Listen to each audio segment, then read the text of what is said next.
So it feels like we've already got through a lot this morning, so I'm not sure how much capacity you've got for more. But here we go. We're going deeper. So good morning, Balaam, and good morning to all of those of you who are joining us online.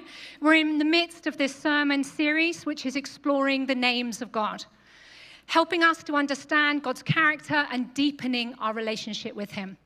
Each week, we've been focusing on one name and drawing on a biblical story that showcases its meaning, because we want to be able to see God's full character, from creator to redeemer to eternal king. But I wonder how you see God this morning.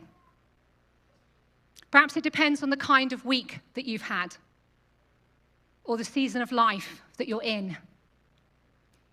I hope that we've been challenging your perceptions over recent weeks. I hope that this series is enriching your imagination. I hope that we're helping you to see God differently and in all his fullness. And I want us to think about that this morning, about seeing God differently. So who likes optical illusions? Great. I've got a couple for you. So this first one we've got shows a woman, but depending on how you look at it, you'll see an old woman or a young woman. Okay, who sees an old woman? Not standing here, obviously, the one on the screen. Who sees a young woman? Not the one standing here, obviously, the one on the screen. Here's a second one. Is it a duck or a bunny rabbit? Oh, duck, bunny rabbit, bunny. Okay, there you go. Well, today we're jumping back into the Bible in Genesis chapter 17. We're going way back near the beginning of the biblical narrative. This story is set about 4,000 years ago, around the early Bronze Age in the ancient Near East. So we might ask, what on earth does that have to do with us? Well, we can look at the Bible in two ways. In one sense, it's got nothing to do with us. Could you drop that slide a minute and just go to the names of God one? Thanks. We couldn't be further removed from its language, its culture, and its history. And it's really important that we acknowledge that. Just how strange these stories are, and how much work we have to do sometimes to bridge the gap between where we are in 21st century London and the stories and the themes and the ideas that we're engaging with. But in another sense, it's a very human story, with people that we recognize, with people we can relate to somehow. And as we read it, when we look closely at it, we see that the God we encounter there is our God too, that somehow we are part of its story. You see, the book of Genesis can be divided into many parts, but most simply into two parts. Chapters 1 to 11 contain these epic, ancient narratives. But it's not long until we're introduced to one man in particular, who we come to know as Abraham. He is a man who originated in one of the oldest cities on earth. He hears the voice of God. He leaves his home and his family, and he goes off to another land. And as he goes, God begins to tell him all kinds of things about his future and about the future of the world. And so begins the story of God interrupting history to reveal himself to one people group in order to work through them to accomplish his purposes for all creation. From chapters 12 to 50 at the end, we start to see how God does this. And whilst it's a story of extraordinary moments, it's also a story of very ordinary people, trying and failing and trying again to put their faith into action, to follow this God in a way that honors his calling on their lives, in a way that he empowers them to participate in this story, to step into his plans and purposes for the world. Because the biblical story is one of ordinary people like you and me following an extraordinary God. But the God we see there is not necessarily how we imagine him. And we might need to take another look to adjust our perspective from time to time. Here are some ways that the God of the Bible has been portrayed over the years. And I wonder how you see him this morning.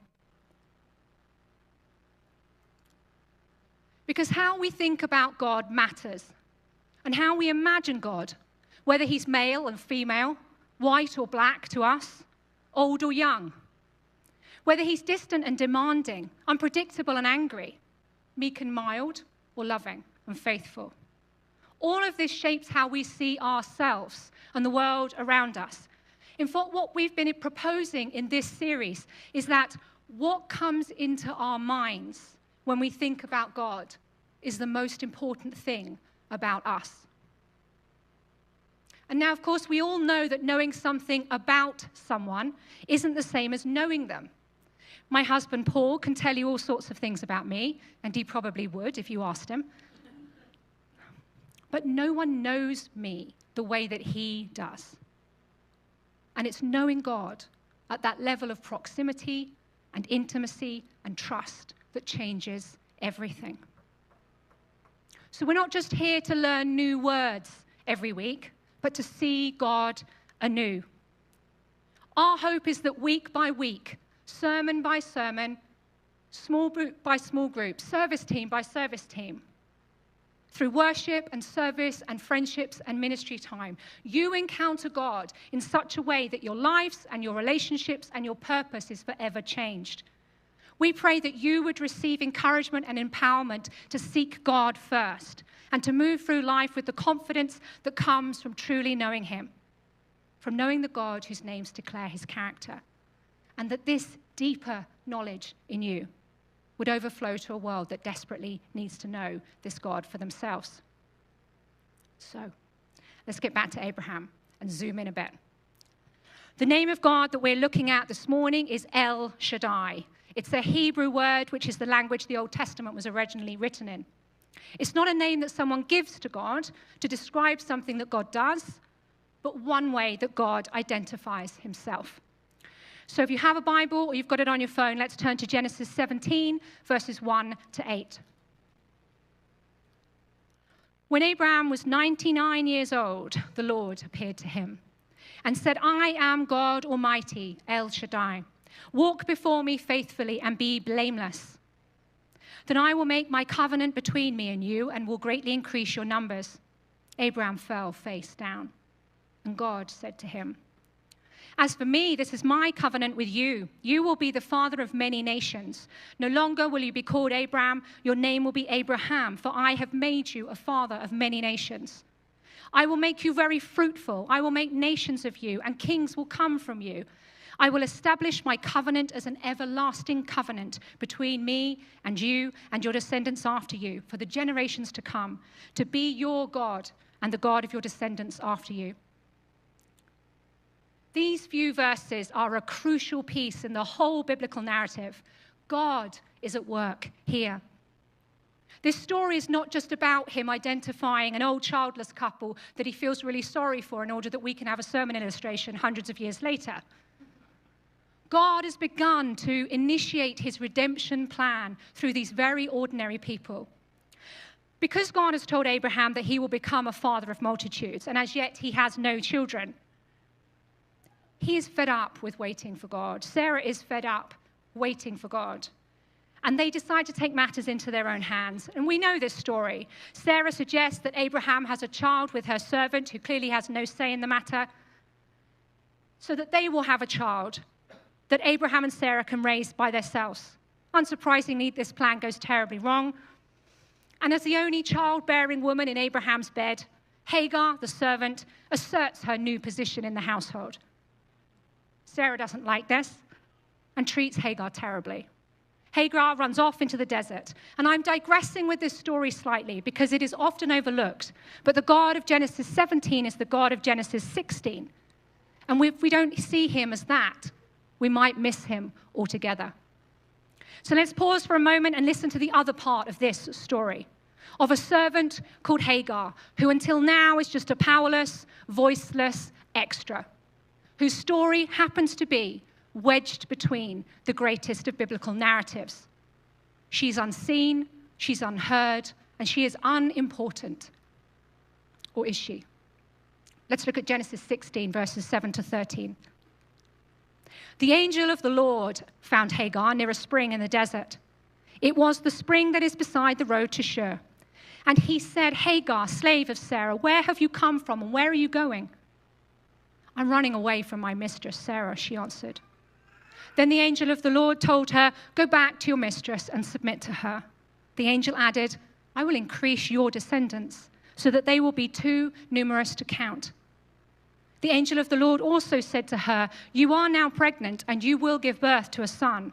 You shall name him Ishmael, for the Lord has heard of your misery." That's what Ishmael means. "He will be a wild donkey of a man. His hand will be against everyone, and everyone's hand against him, and he will live in hostility towards his brothers." That's another story. She gave this name to the Lord who spoke to her. "You are El Roi, the God who sees me." For she said, "I have now seen the back of the one who sees me." The name of God that we are looking at this morning is El Shaddai, a title for God which means Almighty or All-Sufficient One. But the way the story of Genesis unfolds, the God who reveals himself as the all-sufficient one is first of all the God who sees us. And the God who reveals his name to Abraham is first named by Hagar. You see, our God is not just the God of the chosen, the powerful, or the purposeful, the ones who appear in the shiny suits and have a clear sense of identity and purpose and calling. He is the God of the powerless. He's the God of the mistreated and the runaways. He is the God of the ones who feel unseen this morning, the ones on the margins, the ones left behind, the ones who end up somewhere perhaps where they never planned to be, the ones whose circumstances never seem to change, the ones of us who never seem to have enough. God sees you. He sees each of us, every one of us. The question is, will we see the one who sees us? Will we see God for who he is? And will we allow him to be all-sufficient for us? So let's go back to chapter 17 and look at that verse 1, which can be read like this. "And when Abraham was 99 years old, the Lord appeared to him and said to him, 'I am El Shaddai, Almighty, All-Sufficient One. Walk before my face and be tamim,'" a Hebrew word that means perfect and blameless, whole, complete, full, entirely in accord with the truth. El Shaddai is usually translated as God or Lord Almighty. And we see in the other verses in 2 to 8 that this is a covenant name of God. It is not just a description or an attribute of his character.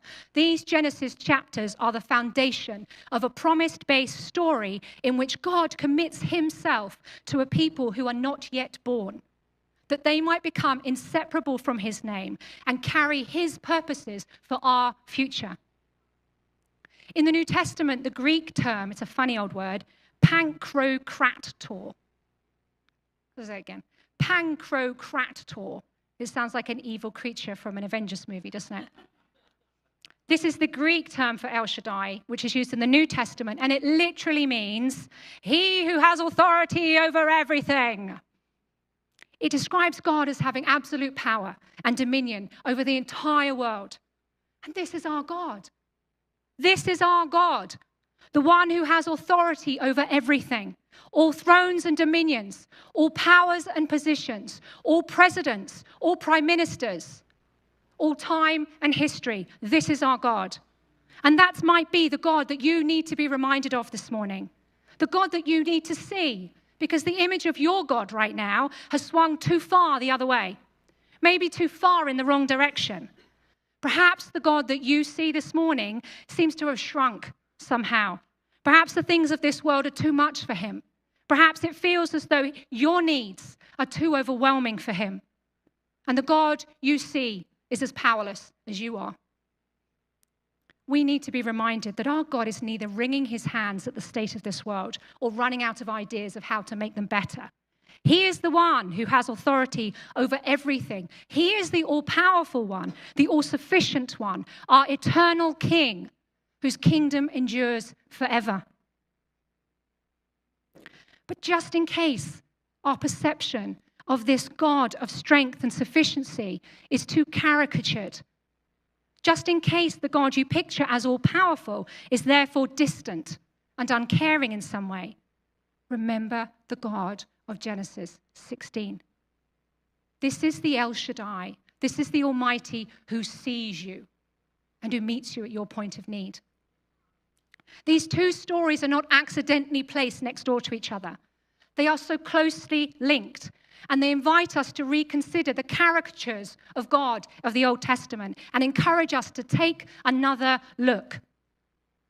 But how might we do that? How might we see God for who he is and really experience him for ourselves? Well, let's go back to Genesis 17 again, to that verse 1.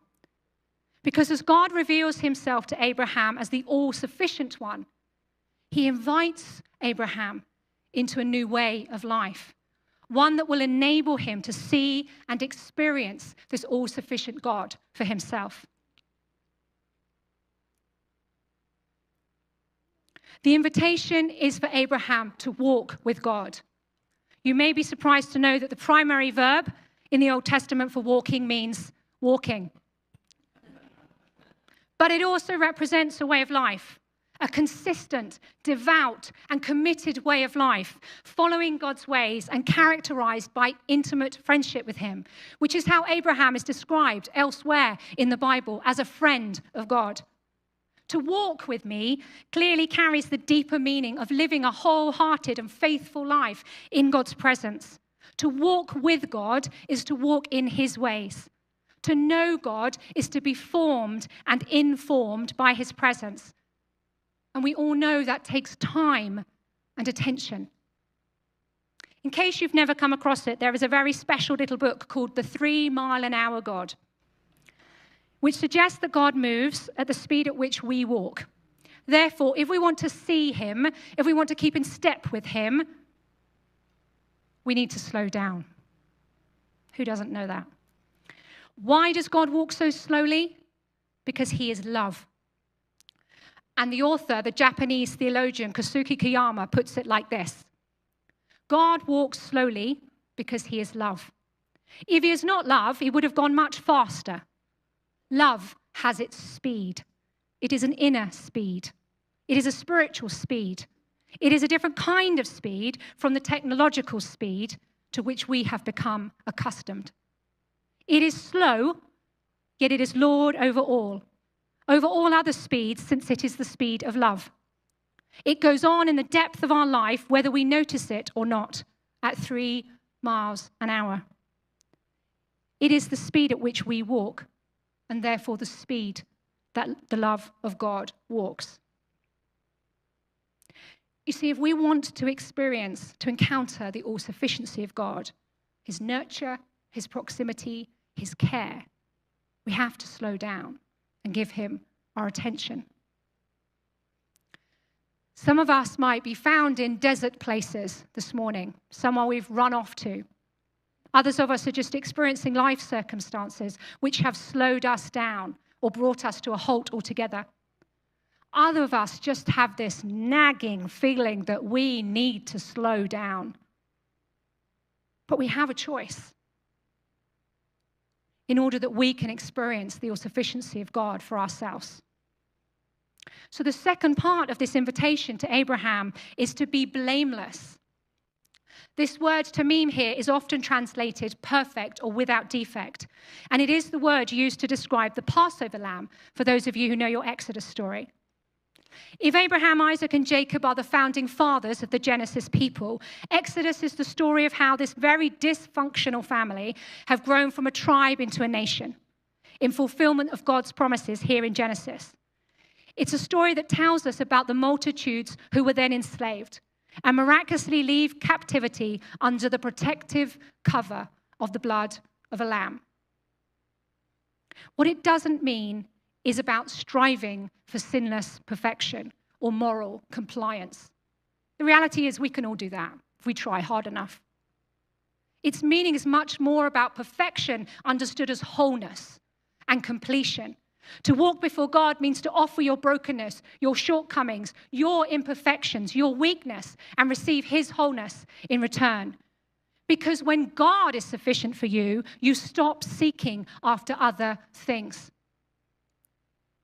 This walking with God is about the transforming power of a reciprocal relationship which receives rightness from God as we live in wholehearted relationship with God. So let's back up a little bit.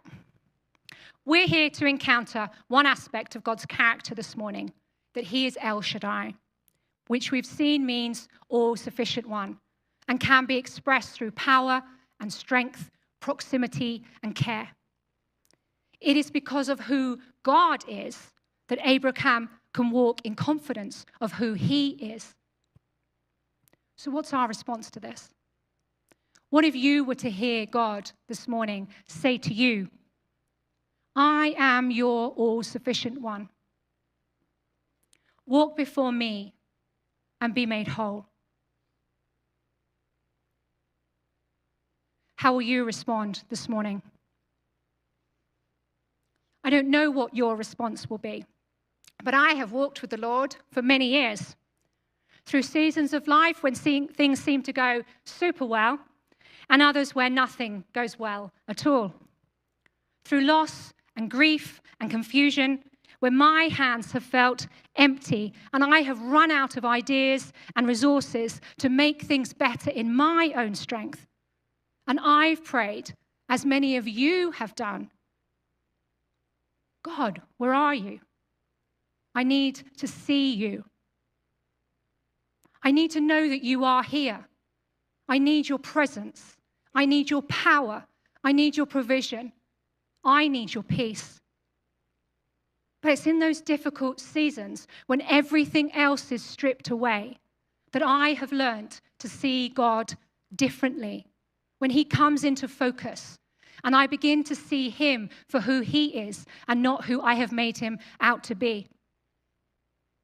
Some of us will not have encountered God in that way.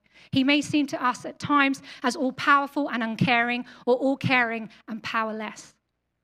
For whatever reason, we may feel very far from seeing God as he is.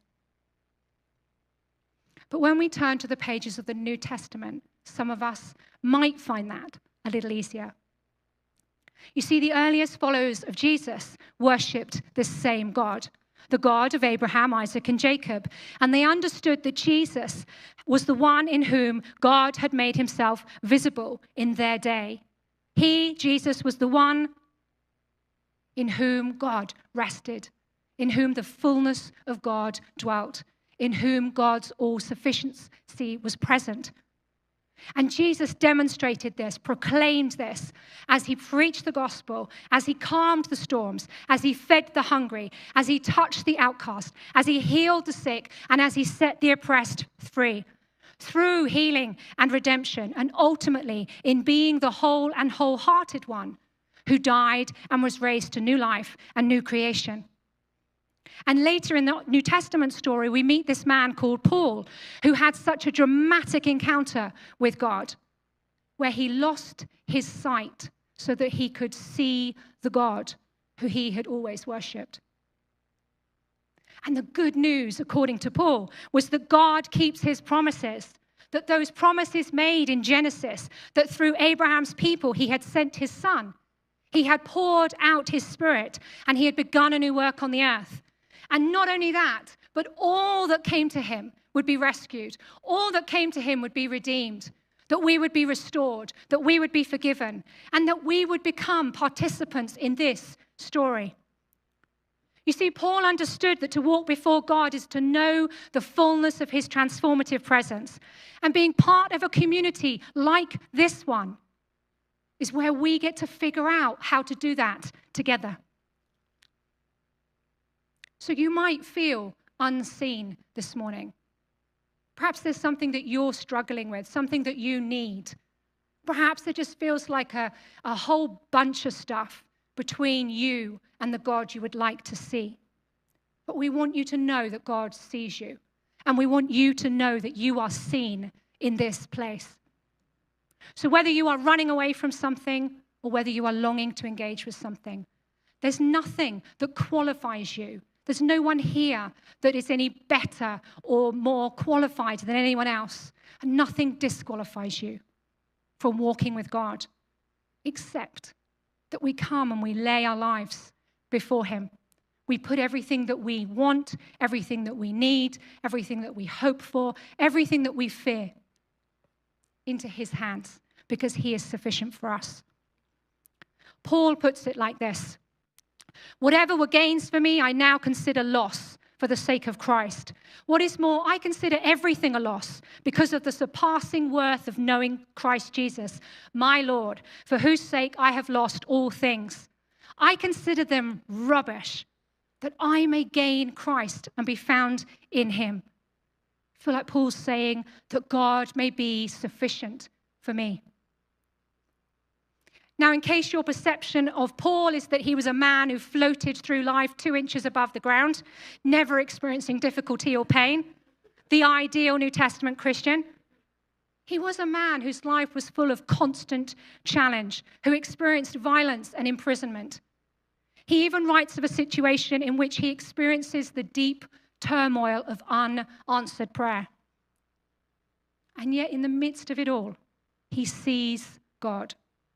And he hears his voice, saying to him, my grace is sufficient for you, for my power is made perfect in your weakness. Each of us stands before God this morning, empty-handed and in need. But the God who revealed himself to Abraham as the all-sufficient one and who invited Abraham to walk before him is the God who sees us and makes us whole, the one who invites us to walk with him. This is our God. This is our God.